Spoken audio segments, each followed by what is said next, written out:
जय श्री कृष्ण गाइज। स्वागत है आपका हमारे चैनल में। तो चलिए कहानी को शुरू करते हैं। आज की कहानी का शीर्षक है एक माँ को रही बेटी की उलझन। अंकित घर में आया तो सुषमा ने जल्दी से खाना गर्म करके उसके लिए प्लेट में खाना परोस दिया। अंकित कमरे में जाकर कपड़े बदल कर हाथ मुंह धोकर आ गया और खाना खाने बैठ गया। आपने खा लिया? रोज की तरह अंकित ने पहला कौर मुंह में लेने से पहले मानो आदत के अनुसार औपचारिकता से प्रश्न पूछा। हाँ, खा लिया। सुषमा ने भी रोज की तरह औपचारिक उत्तर दिया। विहान? अंकित की तरफ से दूसरा प्रश्न आया।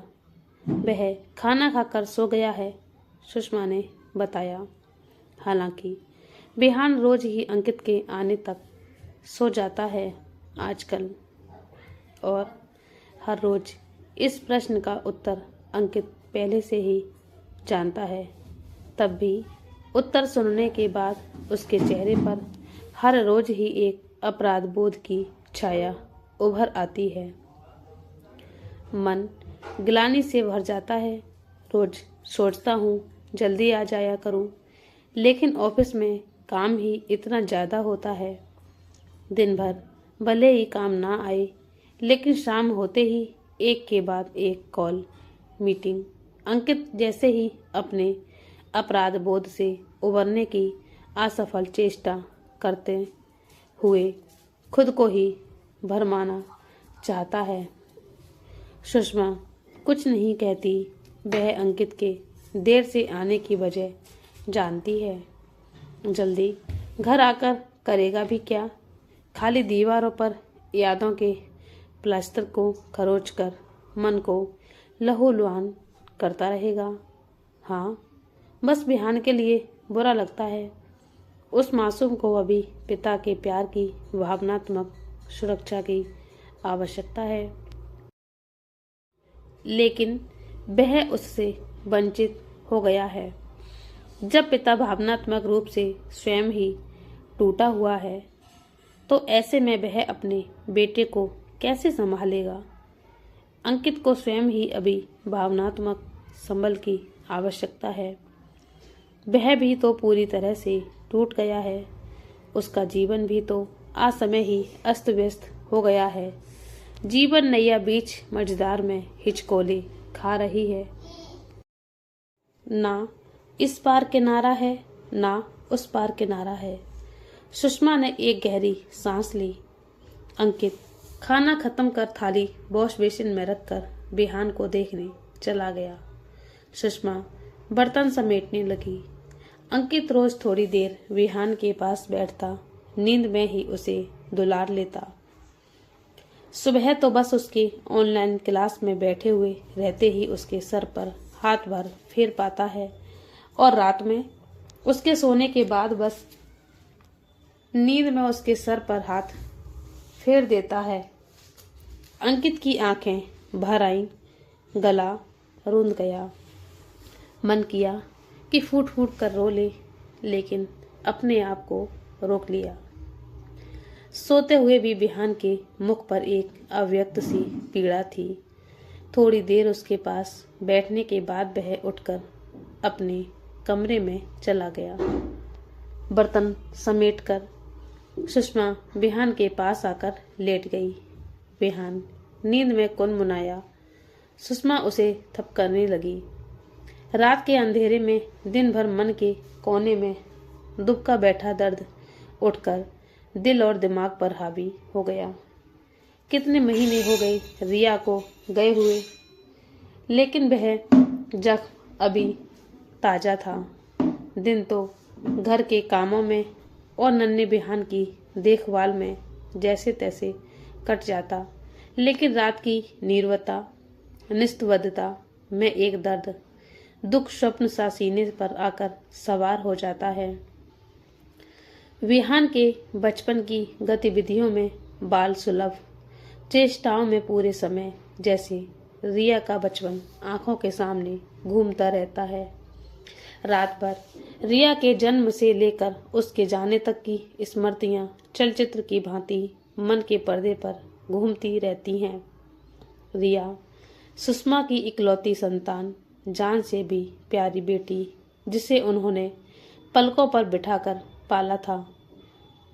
पति की असमय मृत्यु के बाद वही उनकी जिंदगी का एक मात्र सहारा थी। उनके जीवन का आधार उद्देश्य थी। उसे देखकर ही वह जीवन की वह दारुण पीड़ा सह गई थी। उनके जीवन का केंद्र बस रिया थी।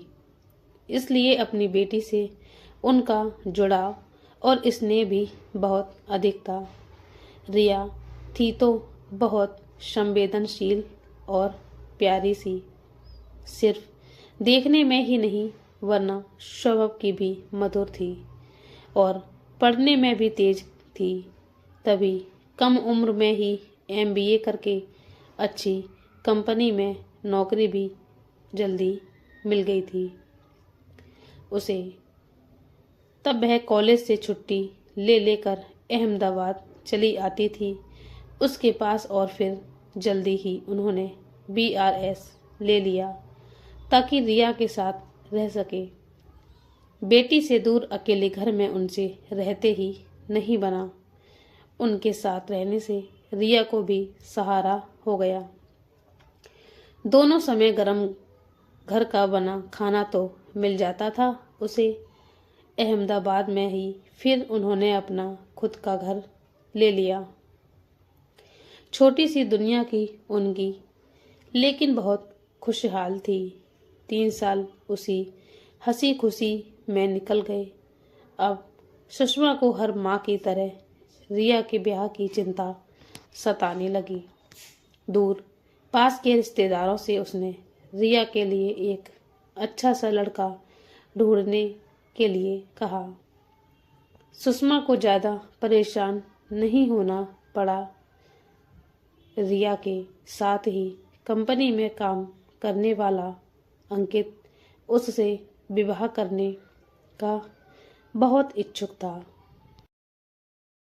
सुषमा ने अंकित को घर बुलवाया।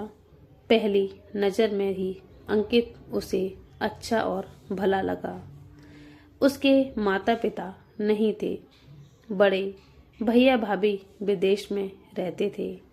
अंकित सभ्य व सुसंस्कृत लगा उन्हें और उन्होंने विवाह के लिए शहर हामी भर दी।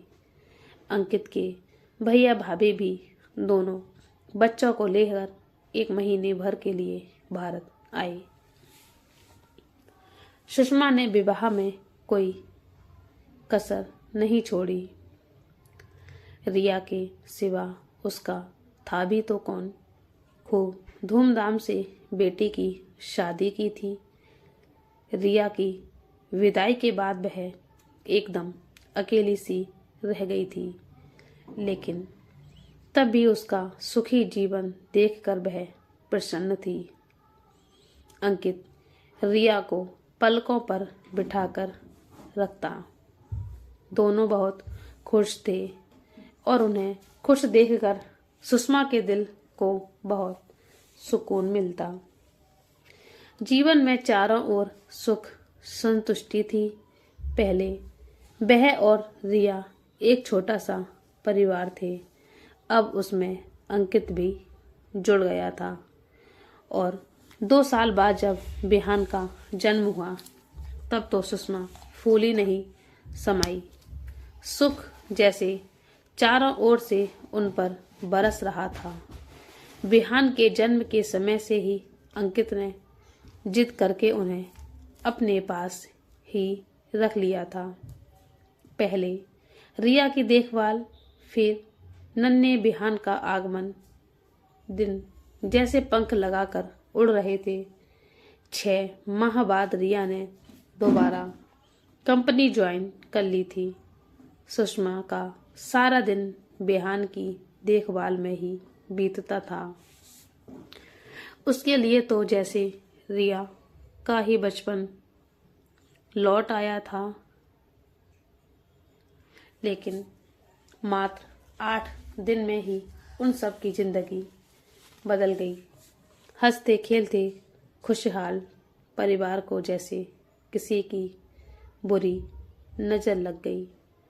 सारी सावधानियां बरतने के बाद भी रिया ना जाने कैसे कोरोना की चपेट में आ गई और पानी की तरह पैसा बहाने के बाद भी बड़े अस्पताल में इलाज मिलने के बाद भी रिया को बचाया नहीं जा सका। सुषमा के सीने में एक हुक उठी जिसे पल भर भी अपनी नजरों से दूर नहीं रखा था। अंत समय में वे उसी बेटी के लिए कुछ भी ना कर पाई, ना उसकी देखभाल कर पाई, ना उसके पास बैठ पाई, ना उसके सर पर हाथ फेर कर सांत्वना ही दे पाई। अकेली अस्पताल के बिस्तर पर पड़ी रिया अकेले ही वहां से दूसरी दुनिया में भी चली गई। कितना कठिन था ये स्वीकार करना कि जिसे 9 महीने कोख में रखकर जन्म दिया था वह संतान चली गई और भी रह गई। पत्थर हो गई थी वह दुनिया, एकदम से बेमानी सी लगने लगी थी। कोई नहीं रह गया था अब उनका अपना कहने को। मौत उन्हें ही क्यों नहीं ले गई, उनकी जिंदगी में अब बचा ही क्या था। लेकिन रिया के सामने तो अभी सारी जिंदगी पड़ी थी। विहान का पालन पोषण, अंकित का साथ और सब कुछ। एक जीवन ही चाहिए था। मौत को तो सुषमा ले जाती। बहुत जोर से रुलाई आई सुषमा को, लेकिन खुद को रोक लिया। जैसे तैसे बड़ी मुश्किल से तो सोता है विहान, कहीं रोने की आवाज से उठ ना जाए। 4 वर्ष की आयु में ही माँ को खो दिया। रात रात उठकर कैसे सुबकता था अपनी माँ के लिए। दिन भर भी गुमसुम सा घर में माँ को ढूंढता रहता था। विहान के लिए सुषमा को सीने पर पत्थर रखकर अपना दुख भूल जाना पड़ा। सभी का जीवन तो एक रिया के न रहने से बिखर गया। अंकित भी तो कितना एकाकी सा हो गया था। वह तो फिर भी विहान की देखभाल में खुद को व्यस्त रख लेती है, लेकिन अंकित को अकेले कमरे में रिया की कमी कितनी खलती होगी। 8 महीने हो गए अंकित को एक बार भी हंसते मुस्कुराते हुए नहीं देखा। बस यंत्रवत अपने काम करता रहता है, ऑफिस जाता है। सुषमा को उसकी भी चिंता तो होती है। पहाड़ सा जीवन अकेले कैसे काटेगा। दोबारा घर तो बसाना ही पड़ेगा उसे। और ये ध्यान आते ही उसके दिल में जैसे तीर सा चुभ जाता है। अंकित की दूसरी शादी हो गई, तब सुषमा का क्या होगा। टूटते दिल का एक ही तो सहारा है, वो भी विहान। अंकित की नई पत्नी आ गई तो सुषमा किस अधिकार से फिर इस घर में रह पाएगी। रिया के कारण ही अंकित से रिश्ता है। उसकी अब वो डोर तो रही नहीं। सुषमा की आंखों से आंसू बहने लगे। ये घर छूटा तो वापस उस घर में जाकर बिना रिया के कैसे जी पाएगी। और यहाँ पर भी घर के चप्पे चप्पे में बसी रिया की यादों के साथ जीना कठिन होता जा रहा है। समय बीतते हुए रिया को गुजरे 1.5 बरस हो गया। अंकित के परिवार वाले, उसके भैया भाभी अब उस पर दूसरी शादी कर लेने का जोर डालने लगे थे। स्वयं सुषमा के रिश्तेदार भी दबी जुबान से अंकित के पुनर्विवाह के बारे में पूछने लगे थे। मानवीय दृष्टि से सुषमा भी समझ रही थी कि अंकित के लिए जीवन में किसी का साथ होना तो जरूरी है। वही भीतर की माँ पीड़ा से भर जाती। सुषमा लगातार इन दो भावनाओं के द्वंद्व में ही जा रही थी। मन पर पत्थर रखकर उसने अंकित से भी कह दिया कि उसे दूसरी शादी कर लेनी चाहिए। अंकित सिर को झुकाए हुए चुप रह गया। उसके भैया भाभी सुषमा से ही आग्रह करते कि वही अंकित को समझाएं उसकी शादी के लिए। इसी ऊहापोह में कुछ दिन और बीत गए। इधर कुछ दिनों से सुषमा अंकित में आए बदलाव को देख रही थी। वह खुश तो नहीं दिखता था, लेकिन अब सहज सा लगने लगा था। चेहरे पर पुनः पहले जैसी ताजगी झलकने लगी थी। कपड़े भी ब्राइट कलर्स के पहनकर ऑफिस जाता। एक दिन रात में लौटा तो उसके पास से महंगे परफ्यूम की खुशबू आ रही थी। सुषमा की अनुभवी आंखें सब समझ गई। जल्दी ही पता चला उसके भैया के एक पहचान वाले हैं अमेरिका में। उनके ही किसी रिश्तेदार की भांजी है। माता पिता बचपन में ही एक्सीडेंट में चल बसे। मामा मामी के यहाँ ही पली बड़ी है। अंकित के भाई ने ही उसे उस लड़की से मिलने को कहा था। अंकित उससे मिला और सादगीपूर्ण सरल सी वह लड़की उसे अच्छी लगी। कुछ मुलाकातों में वह अंकित को भी भा गई। सीधे सरल घरेलू स्वभाव की है लीना। बिहान को भी संभाल लेगी। हम तो अभी आ नहीं पाएंगे, आपको ही सब संभालना है।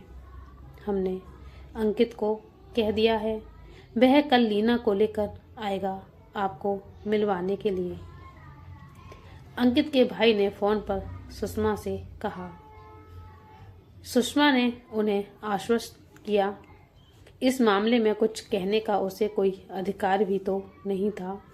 वह ना तो अंकित की माँ है और ना रिया ही अब जीवित है। ये अंकित का व्यक्तिगत मामला है, लेकिन तब भी सुषमा का मन अनायास की तरह भारी हो गया। एक माँ के लिए ये अत्यंत ही कठिन व वेदनामयी स्थिति थी। उस दिन रिया की याद में वह दिन भर रोती रही। दूसरे दिन शाम को अंकित लीना को लेकर घर आया। सुषमा ने भरसक अपने आप को संयत रखा। बड़ी अजीब सी स्थिति थी उन तीनों की, लेकिन अब जीवन में आने वाले कुछ समय तक इन स्थितियों को झेलना ही पड़ेगा। थोड़ी देर औपचारिक बातचीत के बाद अंकित लीना को उसके घर पहुंचाने के लिए चला गया। उसके बाद अक्सर ही लीना घर पर आने लगी। सुषमा और विहान के साथ बैठी बैठी बातें करती, थोड़ा समय गुजारती। एक व्यक्ति के तौर पर लीना सुषमा को अच्छी लगने लगी। कम से कम इतने परिचय तक तो वह सौम्य ही प्रतीत हुई, मगर सुषमा के भीतर जो एक माँ का दिल है वह पूरे समय अपनी रिया के लिए रोता रहता। आखिर में दोनों परिवारों के मध्य सहमति से शादी की तारीख तय हुई। शादी कोर्ट में ही होना तय हुआ। अंकित के आग्रह पर सुषमा को उसके साथ लीना के लिए कपड़े, गहने आदि लेने के लिए जाना पड़ा। पल पल उसे रिया के विवाह के समय की गई तैयारियां याद आती। उस समय कितना उत्साह था मन में, कितना चाव था, और अब पीड़ा का पारावार नहीं है। नियत तारीख को अंकित और लीना की शादी पर कोर्ट की मोहर लग गई और अंततः लीना इस घर में आ गई। सुषमा ने उसका स्वागत किया और सभी को असमंजस की स्थिति से बचाने के लिए नन्हे बिहान को लेकर कॉलोनी के पार्क में चली गई। रात में भी वह बहुत जल्दी ही बिहान को लेकर कमरे में चली गई। आज रिया के घर पर, उसकी गृहस्थी पर, पति पर, सब पर किसी और का अधिकार हो गया। रिया का ना होना आज उन्हें सबसे अधिक तीव्रता से महसूस हुआ। रात भर वो रोती रही। दूसरे दिन सुबह से ही जैसे जीवन ही कुछ और हो गया था, सब कुछ बदल गया था। सुषमा तब भी उठी। रोज की तरह विहान को तैयार करके ऑनलाइन क्लास के लिए बिठाया, नाश्ता बनाया। तब तक लीना भी रसोई में आ गई। लीना बोली, लाइए मैं कुछ मदद कर दूं, बताइए क्या करना है? लीना ने पूछा। नाश्ता तैयार है, बस डाइनिंग टेबल पर लगाना है, सुषमा ने कहा। लीना ने टेबल पर नाश्ता लगा दिया। नाश्ते के बाद लीना पूछ पूछ कर काम में सुषमा की मदद करती जा रही थी। 2-3 दिनों में ही उसने रसोई घर की अधिकांश व्यवस्था देख ली कि कहाँ क्या रखा है। अब सुषमा को अपना यहाँ रहना व्यर्थ सा लगने लगा। अपनी बेटी की यादें जहाँ बसी हुई हैं, उस घर को छोड़कर चले जाना पीड़ादायक तो था ही, लेकिन अब यहाँ रहने का उन्हें अधिकार था ना, औचित्य ही था। साथ ही रिया की जगह किसी दूसरे को उसके घर में रहते देखना भी एक माँ के लिए कम पीड़ादायक नहीं था। जब चौथे 5वें दिन रात में तीनों खाना खाने बैठे, तब सुषमा ने कहा, मैं अब अपने घर जाना चाहती हूँ। अपने घर? ये भी तो आपका ही घर है, अंकित चौंक कर बोला। है तो बेटा, लेकिन वह घर भी तो बहुत दिन से बंद पड़ा है। सोचती हूँ थोड़ी साफ सफाई ही करा आऊं। सुषमा ने एक कारण ढूंढ लिया। ऐसा है तो 1-2 दिन मजदूरों को लगाकर सफाई करवा लेंगे, आपको जाने की क्या जरूरत है, लीना ने कहा। बड़ी मुश्किल से सुषमा ने उन्हें मनाया कि वह कुछ दिन बाद वापस आ जाएंगी, अभी उन्हें जाने दें। मैं भी आपके साथ चलूंगा नानी। विहान सुषमा के गले में बाहें डालकर मचल गया। दूसरे दिन सुषमा विहान को लेकर अपने घर आ गई। अंकित उसे पहुंचा गया। लीना भी जिद करके साथ आ गई। शाम तक दोनों ने मिलकर घर ठीक ठाक कर लिया और जरूरी सामान भी ले आईं। लीना ने पूरी मेहनत से सुषमा का हाथ बटाया था और सुषमा को हर पल अपनी रिया की याद आ रही थी। उसने बड़ी मुश्किल से अपने दुख को नियंत्रण में रखा। काम करते हुए सुषमा के मुंह से 2-1 बार तो रिया का ही नाम निकल गया। उसने लीना को रिया कहकर ही पुकार लिया। लीना भी सहज भाव से मुस्कुराती हुई पास आ गई। जी कहिए माँ। लीना सकुचा कर माँ शब्द को मुंह में ही रोक लिया। वह भी समझती थी कि सुषमा को शायद ये अच्छा नहीं लगेगा।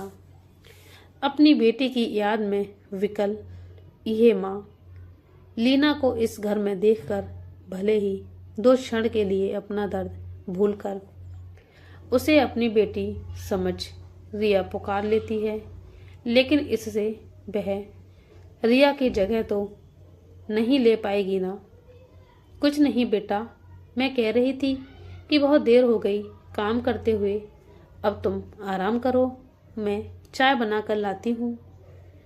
सुषमा के मुंह से अनायास लीना के लिए आज पहली बार बेटा संबोधन निकल गया। आप भी तो सुबह से काम में लगी हैं, आप बैठिए, चाय मैं बना लाती हूँ। ये कहते हुए लीना किचन में चली गई। सुषमा सोफे पर बैठ गई। उसने देखा अपने लिए बेटा सुनकर लीना की आंखों में नमी तैर गई थी और चेहरे पर एक खुशी। उसने एक गहरी सांस ली। एक वह है जो अपनी बेटी के चले जाने से दुखी है और एक ये है जो अपनी माँ को असमय खो चुकी है। आखिर ये भी तो किसी की बेटी ही है। इसने कोई उनकी बेटी रिया को हटाकर उसका स्थान तो लिया नहीं है। रिया तो पहले ही इसे ऐसी जगह जा चुकी है जहां से कोई वापस नहीं आ सकता। ये तो बस अपनी मजबूरी बस उसकी खाली जगह में बसा दी गई है। बिन माँ बाप की बच्ची मामा मामी ने भी सर से बोझ उतार दिया। बस पहली बार सुषमा को लीना के से अनायास सहानुभूति हो आई। कोई भी लड़की दुहाजू से शादी क्यों करना चाहेगी, वह भी एक बच्चे के बाप के साथ। उसके भी तो अपने भावी जीवन साथी को लेकर कुछ सपने रहे होंगे। ये लीजिए चाय। लीना ने उसे चाय दी और खुद विहान को दूध बिस्किट खिलाने लगी। 2 दिन विहान लीना से सकुचाता रहा, लेकिन अब थोड़ा सहज सा हो गया था। लीना के साथ हालांकि अब भी उसे आंटी ही कहता था। सुषमा सोच रही थी कि अब विहान से कहेगी लीना को माँ कहने की आदत डाले। ये सोचना भी सुषमा के लिए असह्य था, लेकिन अब सच तो यही था। रात में लीना ने वही खाना बनाया और खाना खाने के बाद वह और अंकित अपने घर चले गए। सुषमा विहान को कहानी सुनाते हुए सुलाने लगी। अगले दिन दोपहर में ही सुषमा के मोबाइल पर लीना का फोन आया। कुछ नहीं, बस घर में आज अकेले अच्छा नहीं लग रहा था। आप कब आ रही हैं? लीना पूछ रही थी। कल ही तो आई हूँ, कुछ दिन तो रहूंगी यहीं, सुषमा ने कहा। वह चाहती थी जल्द से जल्द लीना अपना घर संभाल ले और सुषमा यहीं रह जाए। जितनी देर होगी उतना ही दुख भी बढ़ता जाएगा। आखिर एक दिन तो सुषमा को अकेले ही रह जाना है, तो व्यर्थ मोह के झूठे बंधनों में खुद को क्यों बांधती जाए। लेकिन दूसरे दिन लीना खुद ही सुषमा के घर चली आई। अंकित उसे छोड़कर ऑफिस चला गया। बिल्कुल अच्छा नहीं लग रहा था आपके और विहान के बिना। घर तो जैसे काट खाने को दौड़ रहा था। बड़ी मुश्किल से कल दिन गुजारा, आज तो मन ही नहीं किया घर पर रहने का, लीना आते ही बोली। विहान और सुषमा को देखते ही उसका चेहरा खिल गया था। दिन भर लीना हंसी खुशी वहीं रही। रात में सबको खाना खिलाकर वह घर चली गई, मगर दूसरे दिन फिर हाजिर हो गई। आखिर 4-6 दिन बाद उसकी जिद पर सुषमा को दोबारा अंकित के घर आना ही पड़ा। सुषमा ने सोचा था कुछ दिन बाद विहान को यहीं छोड़कर वह अकेली ही अपने घर चली आई जाएगी अब की बार। अब वह विहान को भी समझाती लीना को माँ कहे। विहान को अब भी अपनी माँ की याद थी, लेकिन सुषमा के समझाने पर वह धीरे धीरे लीना को माँ कहने लगा। सुषमा अब भी जब जाने की बात कहती तो लीना रोक लेती। इसी तरह कुछ महीने बीत गए। लीना सुषमा को माँ तो नहीं पुकारती, लेकिन स्नेह और आदर वही देती थी। सुषमा न चाहते हुए भी रिया की आखिरी निशानी अपने नाती विहान के मोह में और लीना के अच्छे व्यवहार और अपनेपन के कारण एक तरह से बंधती जा रही थी। वह संकोच मारे बाहर रहना नहीं चाहती थी और मन कड़ा करके जा भी नहीं पा रही थी। तभी लीना की तबीयत थोड़ी सुस्त रहने लगी। वह माँ बनने वाली थी। अंकित अब पहले सा ही खुश रहने लगा था। मानवता के नाते और एक स्त्री होने के नाते सुषमा लीना की इस अवस्था को समझती थी। जिस तरह वह रिया के खाने पीने का ध्यान रखती थी, उसी तरह लीना का भी रखती। कभी कभी तो वह भूल ही जाती थी कि यह रिया नहीं कोई और है। जब तबीयत ठीक होती तब लीना भी सुषमा का खूब ध्यान रखती। सर में दर्द होता तो सर दबा देती, बाम लगा देती, भीतर उठती रहती। दर्द की टीसों के बाद भी ऊपर से जीवन बहुत कुछ सहज हो चला था। अंकित लीना को समय पर डॉक्टर के यहाँ दिखा लाता था। लीना की डिलीवरी में 10 दिन बचे थे कि अंकित को अचानक से ऑफिस के जरूरी काम से दूसरे शहर जाना पड़ा।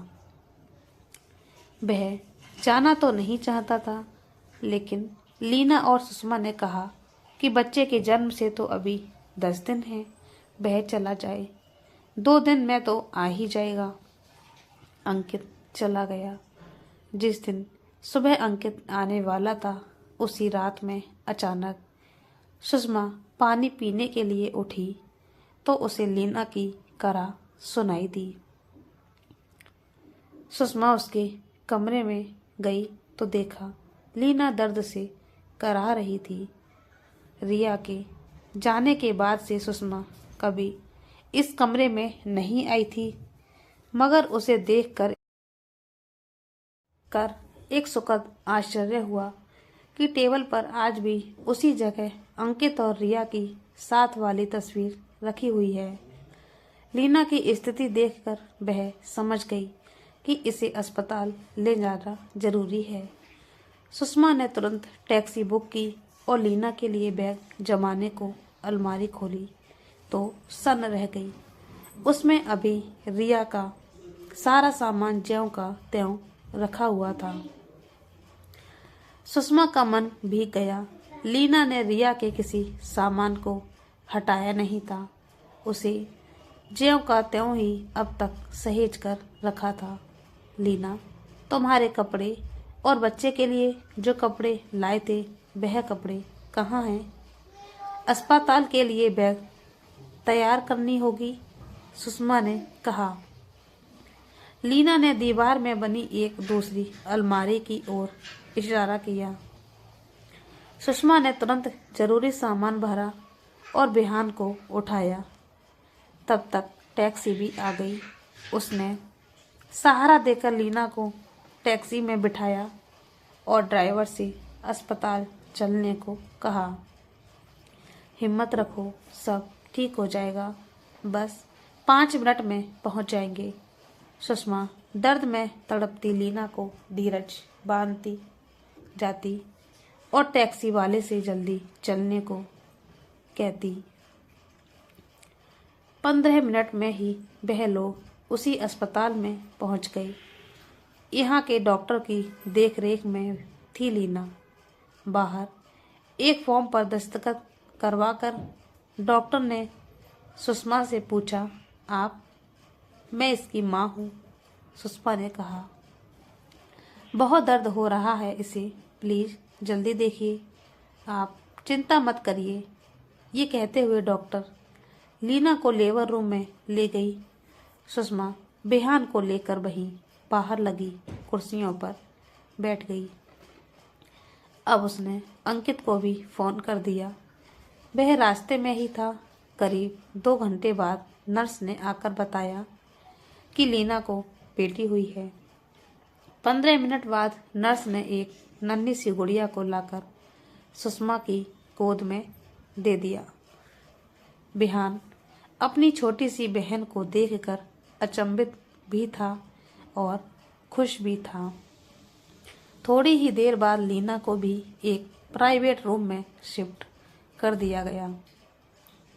कैसी हो अब? दर्द तो नहीं हो रहा? सुषमा ने बच्ची को पालने में सुलाकर लीना के सर पर हाथ फेरते हुए कहा। ठीक हूँ, लीना मुस्कुराकर बोली। बहुत सुंदर बच्ची है, एकदम तुम्हारे जैसी। सुषमा पालने की ओर देखते हुए बोली। बिहान अपनी बहन को निहारते हुए धीरे धीरे पालना झुला रहा था। आपकी रिया लौट आई है। अपनों को खोने का दर्द मैं समझती हूँ। अपने माता पिता को खो चुकी हूँ। पिछले 9 महीनों में रात दिन मैंने बेटी की ही कामना की थी। ताकि आपको आपकी रिया लौटा सकूं। लीना भरे गले से बोली, पगली, ये तो मेरी नातिन है। मेरी रिया तो मेरे जीवन में उसी दिन लौट आई थी जिस दिन तू इस घर में आई थी। तू ही मेरी रिया है। सुषमा उसके बाल सहला कर बोली, सच माँ? लीना की आंखों से आंसू बहने लगे। वह सुषमा के गले लग गई। अब कभी मुझे छोड़कर मत जाना माँ। कभी नहीं मेरी बच्ची। सुषमा उसकी पीठ थपथपाने लगी। पर्दे की आड़ में खड़ा अंकित माँ बेटी का मिलन देखकर अपनी आंखें पोंछ रहा था। आज उसका परिवार फिर से पूरा हो गया था। तो दोस्तों, ये कहानी आपको कैसी लगी हमें कमेंट करके ज़रूर बताना। और आप हमारे चैनल पर नए हैं तो हमारे चैनल को सब्सक्राइब कर लीजिए और बेल आइकन को दबा दीजिए ताकि हमारी कहानी आपको सुनने को मिलती रहेगी। कहानी को पूरा देखने के लिए धन्यवाद। तो चलिए मिलते हैं एक और नई कहानी के साथ। तब तक के लिए जय श्री कृष्णा, राधे राधे।